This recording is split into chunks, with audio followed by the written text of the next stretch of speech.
back to another episode of Teach MA Dude, where you get real analysis, real information, and real background coming to you from an actual practicing Massachusetts teacher. So you know what you're going to hear in this video is coming from someone with experience, someone who works on the front lines, and someone who actively thinks about these ideas on a daily basis.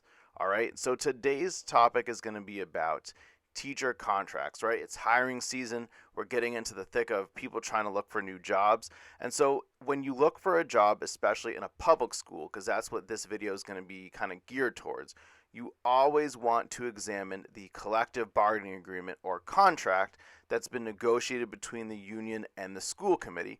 And so in this video, I'm going to break down some things you always want to look for in those contracts. Now, no contract is going to be perfect in every way, but some will be better or worse, and that's why it's important to look at these look fors. All right, so without further ado, let's go ahead and jump on in.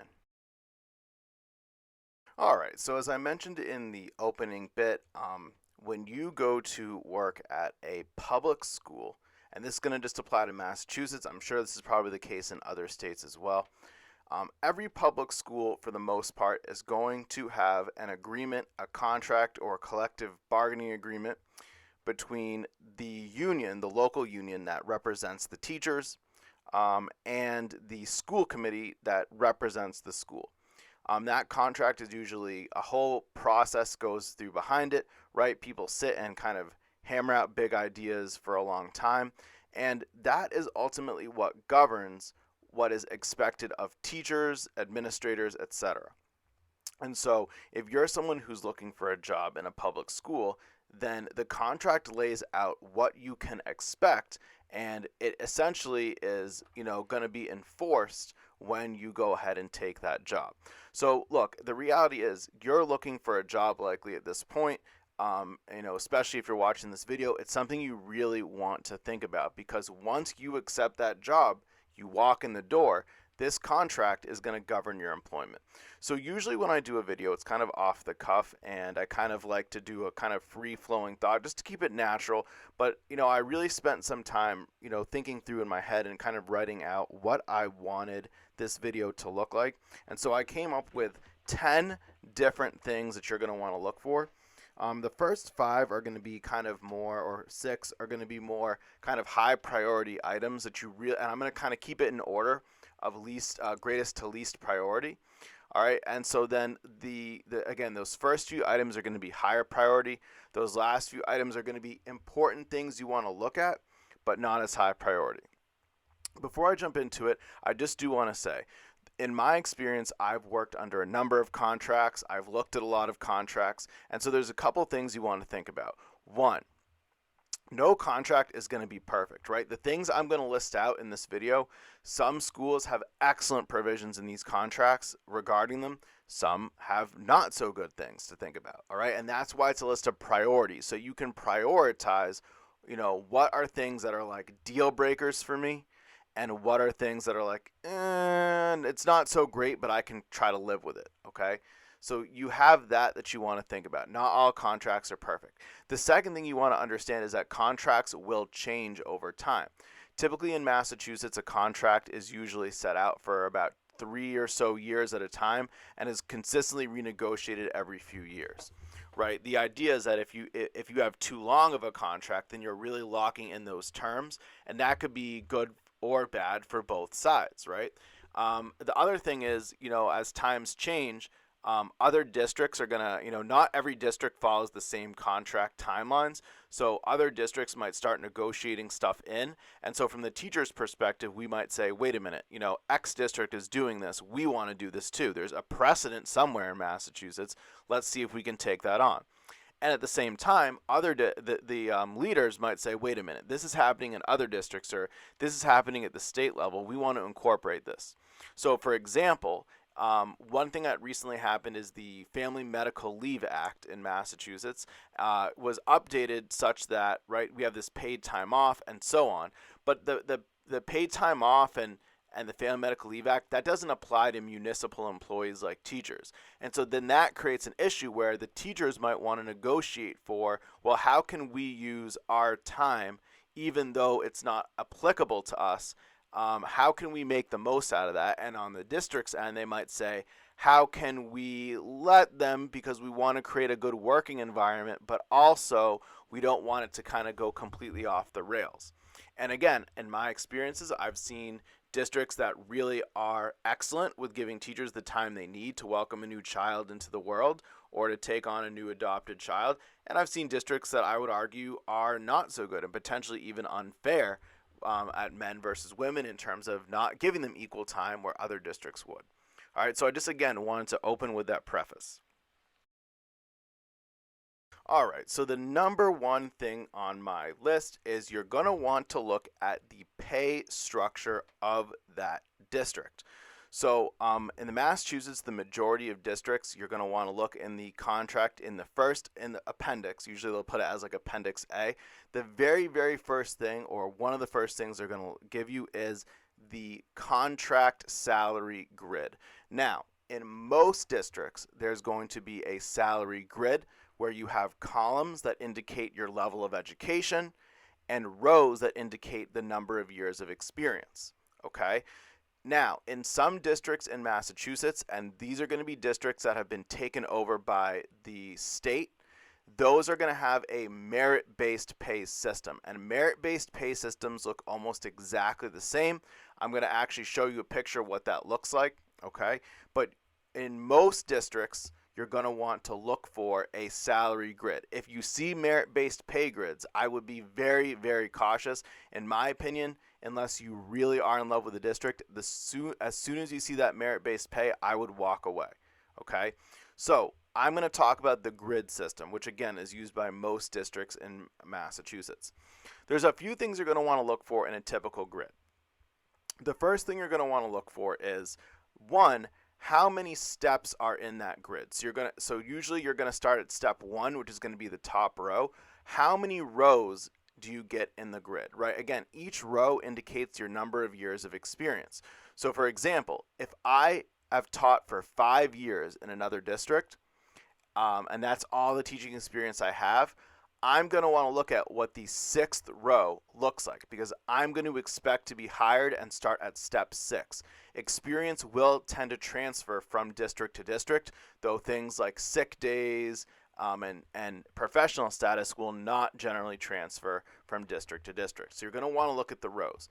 You're going to want to look at how far those rows go. So for example, I've seen districts where the maximum row is 9. So that means that after the 9th year, you will not be able to progress to the next step because there are no more steps, and you'll typically only get a 2 to 3% raise per year, whereas the raises from row to row tend to be a little bit more. So you're going to want to look at that. Now, in addition, you're going to want to look at the columns. So the columns start at B for bachelor's. You'll likely have maybe a bachelor's plus 15, plus 30, and the plus number means how many additional credits can you get beyond just having that degree that will allow you to go over a column in pay. Right now, I'm in what would be called the master's plus 30 or M plus 30 column. I have a master's degree and I have at least 30 credits that I've taken in graduate courses beyond that degree. The reason you want to look at the columns is 2 things. One, does that district value extra courses you've taken that will bring value to the education that you deliver to students? You're going to want to look at, are the increments, I've seen increments that go up plus 6, plus 12, plus 18, so some go up by 6. I've worked in a district where they're only going to give you credit once you hit 30. So that's not as rewarding because as teachers, we don't have time necessarily to invest in these classes. They also cost money, so we have to invest money to be able to get credits to eventually redeem that.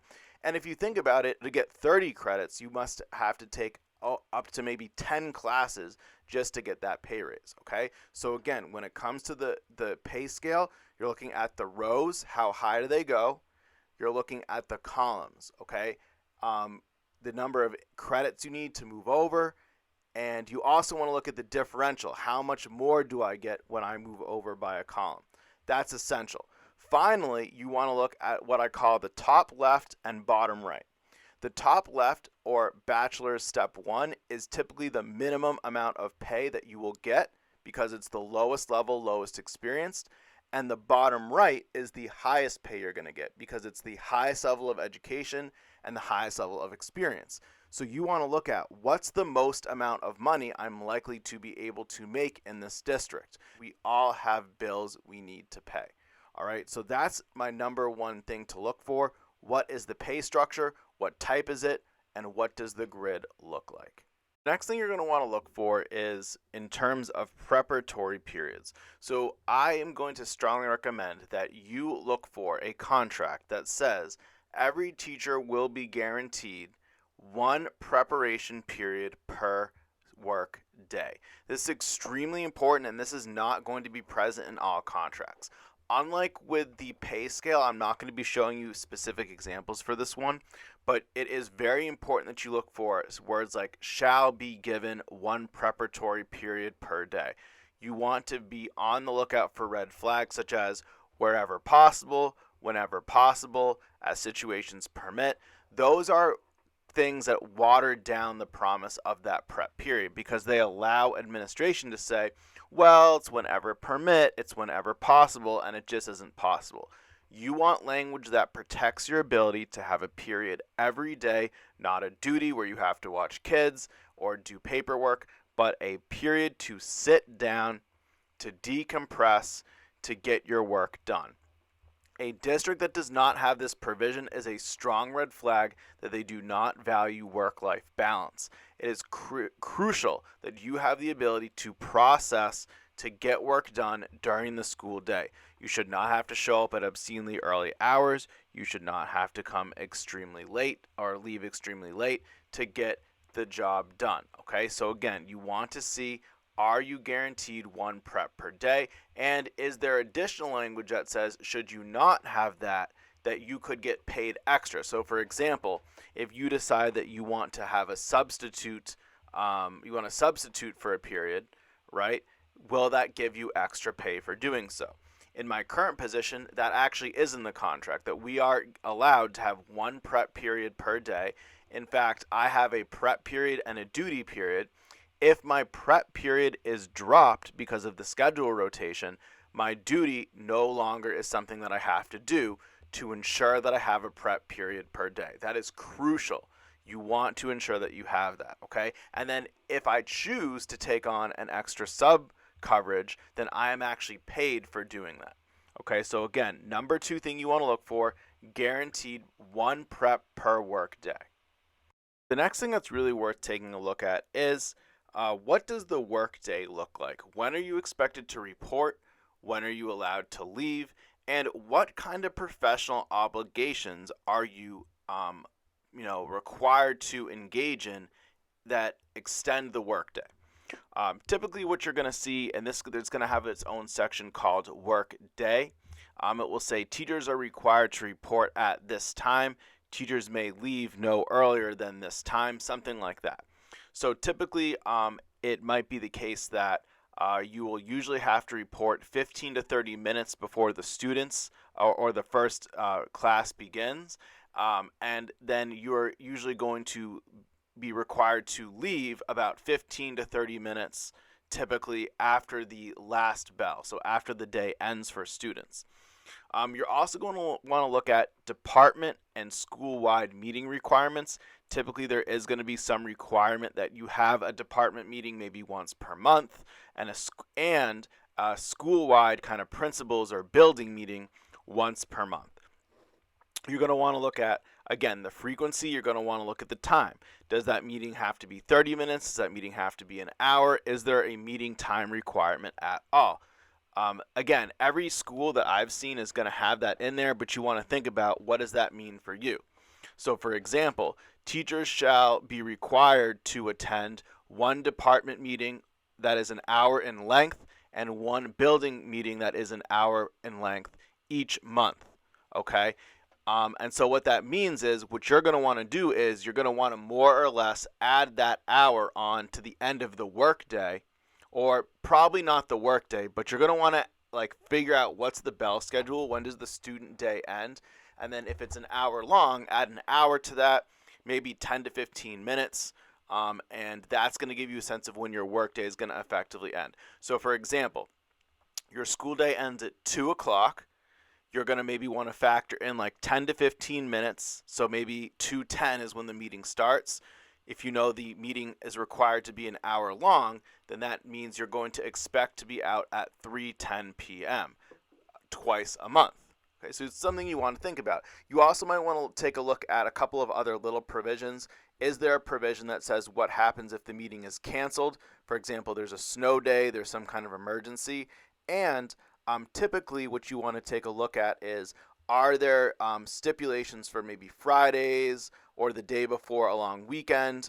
For example, on the I've seen one where it says on the last work day of the week, teachers shall be permitted to leave upon the safe dismissal of the students. So in other words, when the school day ends, the teachers can leave. So maybe if there's a holiday that falls on a Friday, that means the Thursday, or if there's like a day off on a Friday, that means the Thursday you can leave at 2 p.m. or whenever the school day ends. So if it's like 2:19 or 2:25, you leave at whenever that last bell rings, you leave with the kids.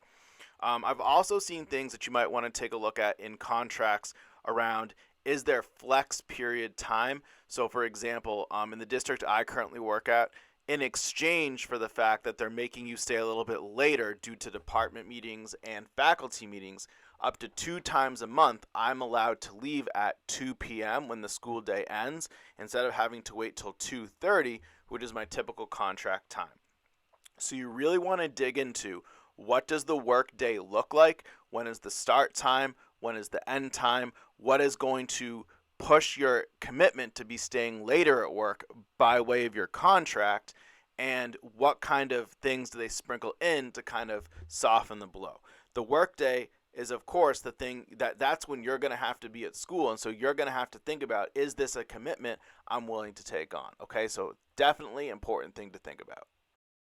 You're also going to want to think about, what is the workload?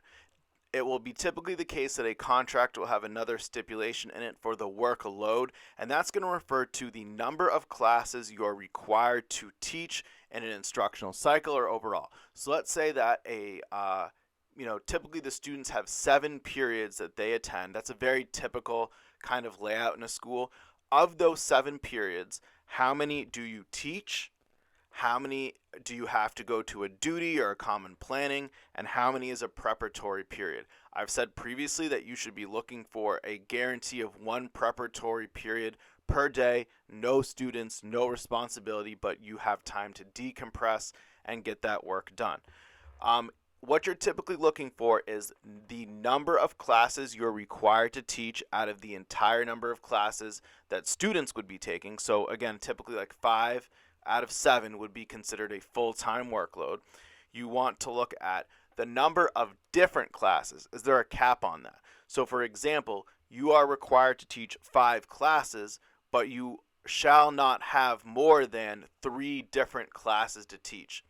That's important because you want to make sure that that's less work being put on you if you teach less different classes. So for example, I've seen situations that say, whenever possible, teachers will teach no more than 3 different classes. But again, it's watered down by the word whenever possible, which therefore lends itself to you being put in situations where you're going to be teaching maybe 5 classes, but 4 different classes.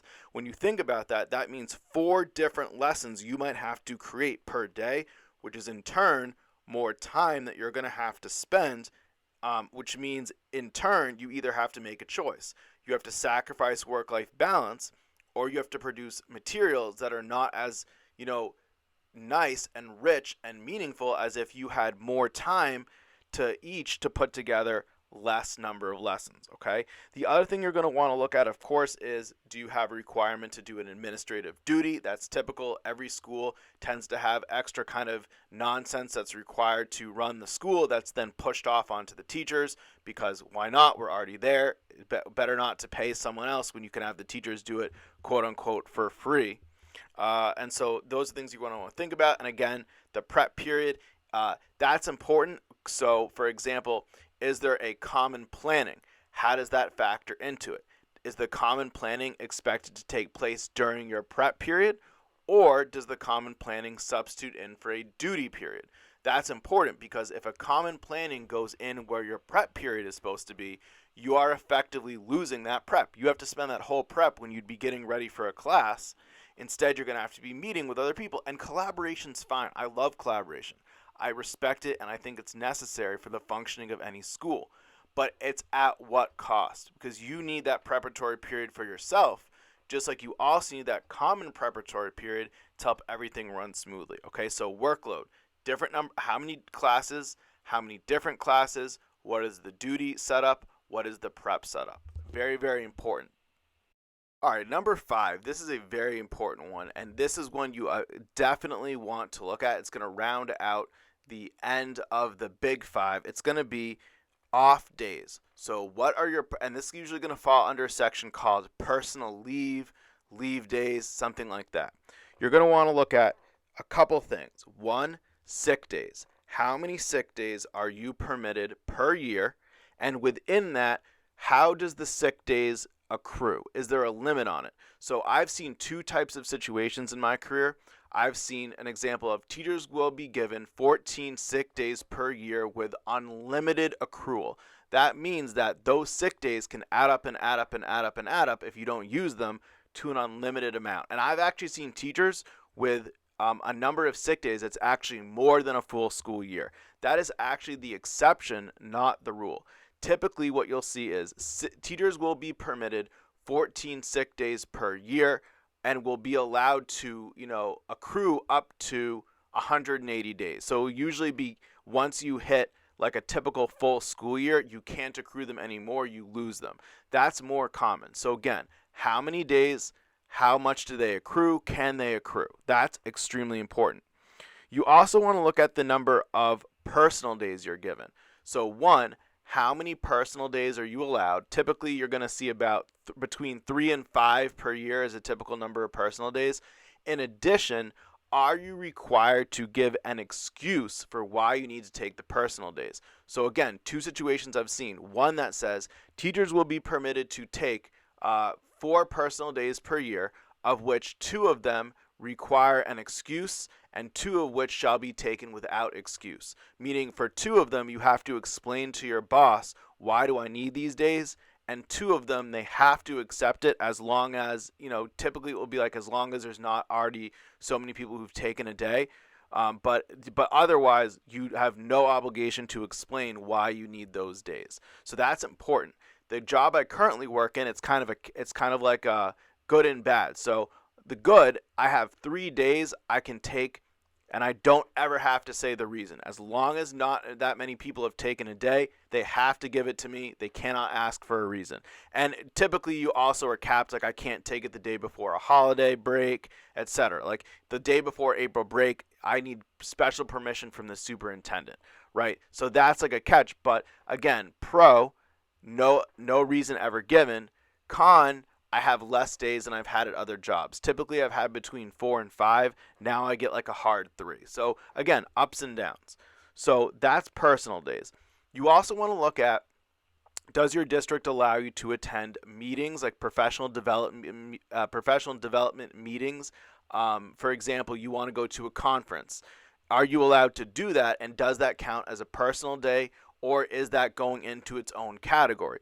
Previously, for example, if I wanted to attend like maybe a field trip day, that wouldn't hurt me. If I wanted to go to like a conference like the National Council of Teachers of Mathematics, that would be called a professional day, and that would neither impact my personal days nor my sick days. You also might want to take a look at the policy for religious days. Do religious days count as personal days? Do they count as sick days? I've had situations before where I've been allowed to take a sick day, turn it into a personal day, and then immediately redeem it for a religious holiday. So that means that while a sick day, it's like, no, I'm not really sick. It's not going to really hurt effectively my personal day balance if I want to take a religious holiday, right? They are required to allow you to take the day, but again, it goes into, do you get paid for the day? All right.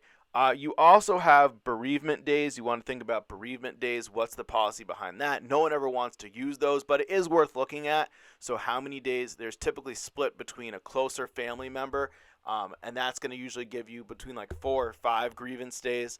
And then you have like a more distant member, like a grandparent or like a grandparent-in-law or a great-grandparent or someone more distant, those typically you're going to get between 2 or 3 grievance days or bereavement days, and those days do not count against either personal time or sick time.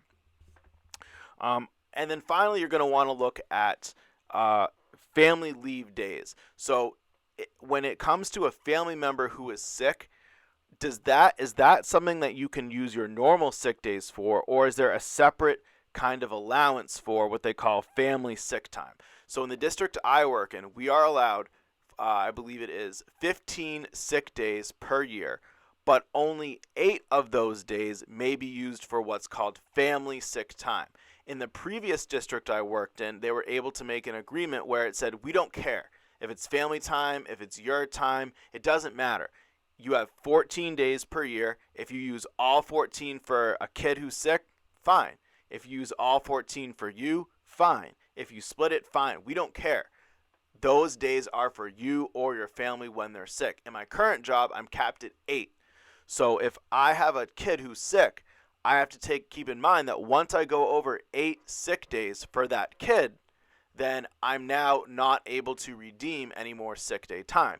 And it doesn't matter in my district, even if I had, 113 days banked, only 8 per year can be used for sick. And for me, that actually includes if I was to have a child. I could only use 8 paid days to welcome the child into the world. That is something that is very worth considering, because although there are provisions that allow me to take, about 12 weeks off, well, why am I going to do that if only 8 of those, 8 days out of those 12 weeks I'm actually going to be getting a paycheck for, right? So it's like you get the days off, but so much is unpaid that you don't really get the days off unless you want to have a salary. All right. So the last thing I'm going to kind of want to just throw in there, does the district allow a sick bank? That's typically where at the beginning of the year you can chuck a sick day into the sick bank, so that if you ever have a reason to be on extended leave due to personal medical illness, the sick bank will kick in and it will make sure that if you burn all your sick days out, that you're still going to continue to get paid, because what you do is you just start taking sick days from the sick bank and cashing those days in, so you remain getting paid. And that's important, because think about it. If I have surgery, if I'm out for like 8 weeks, that's 40 days. If I only have 20 days in the bank, then that's like saying, hey, look, you're sick. You need to spend 40 days recovering, but we're only going to pay you for 20 days. That's not going to let you really recover and put you first. In the district I currently work in, you have to have taught there for an entire year before you're allowed to be part of the sick bank. That will typically be in the contract and is something you're going to want to look at.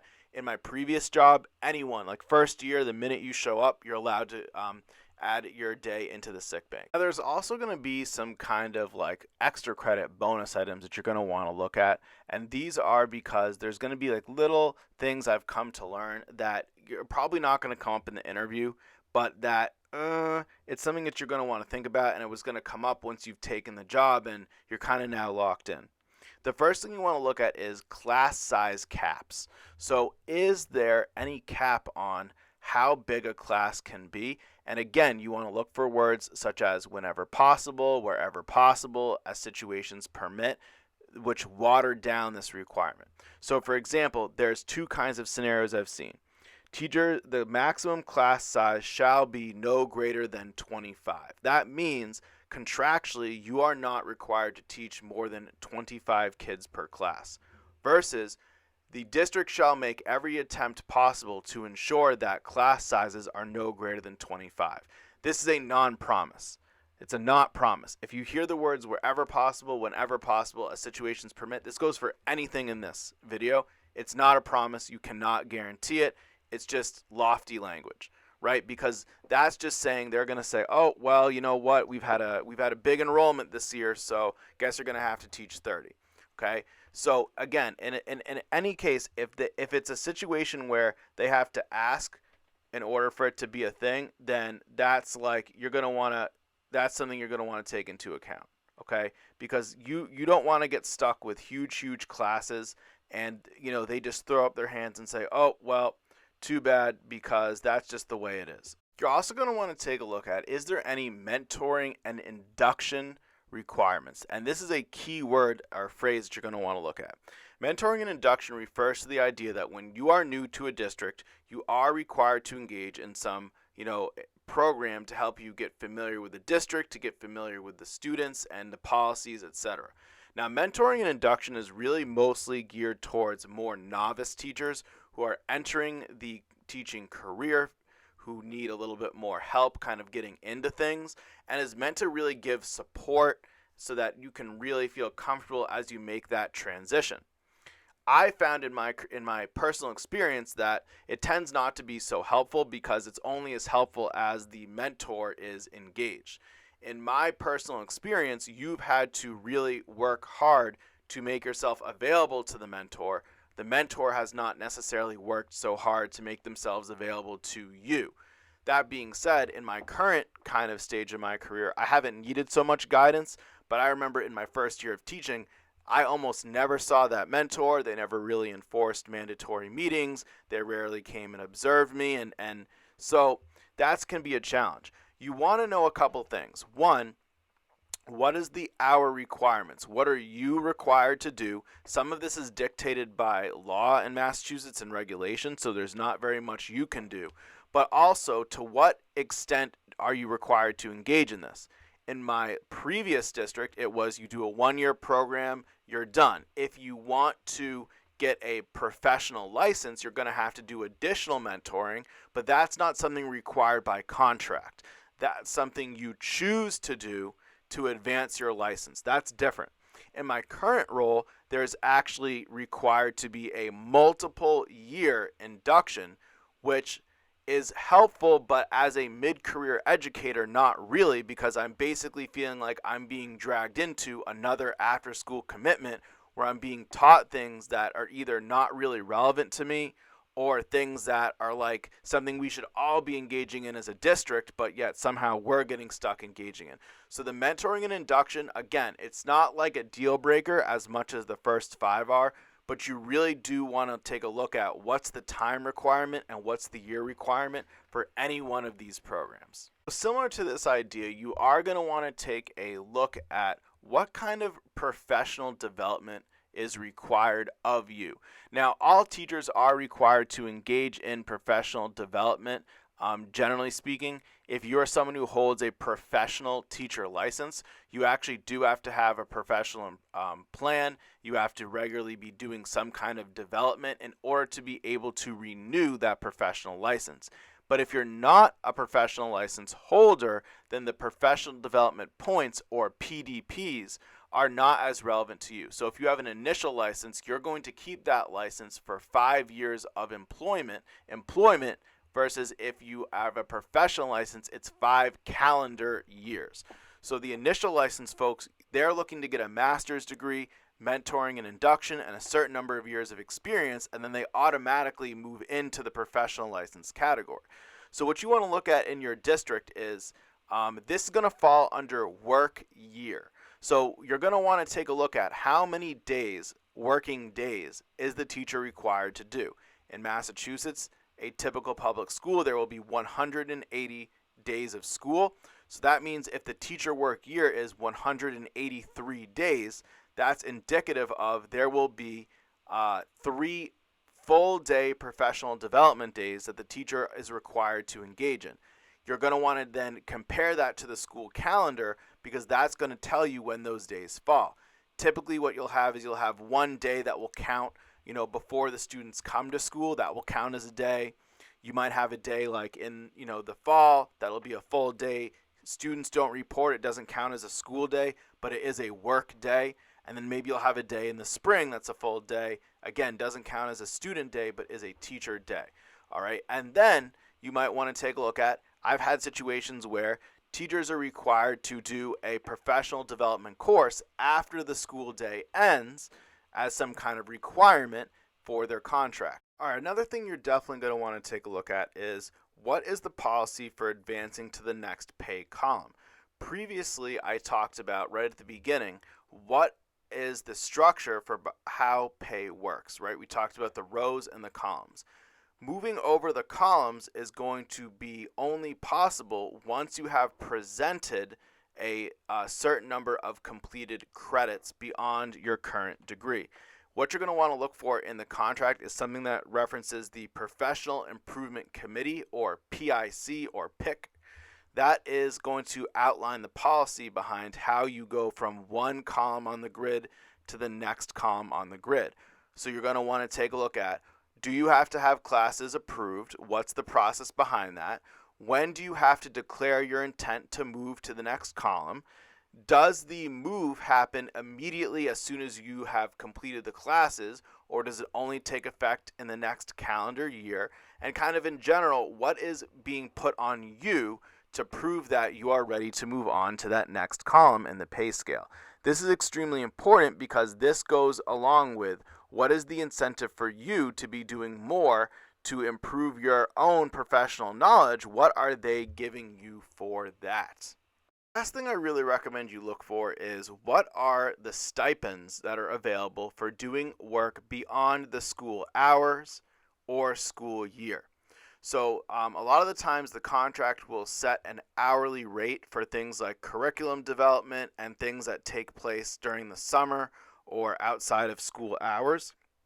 And they'll also lay out a specific structure for how do they pay, if you lead a club or activity, if you do another task, such as maybe you coordinate student accounts, you coordinate the MCAS, anything like that. You want to take a look at what those stipends look like, and you want to actually, if you can, if you're interested in doing that club, think about how many hours am I going to be devoting to this, and how much is that effectively going to mean I get paid per hour. So let me give you an example. So let's say the yearly stipend for leading a club is $600 a year.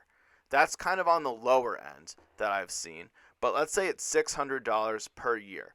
So what that equates to is $300 per half year.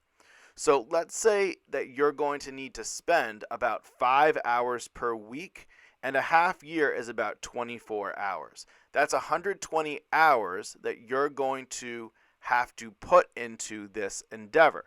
So if you get paid $300 for 24 hours of work, you're only being paid $2.50 per hour.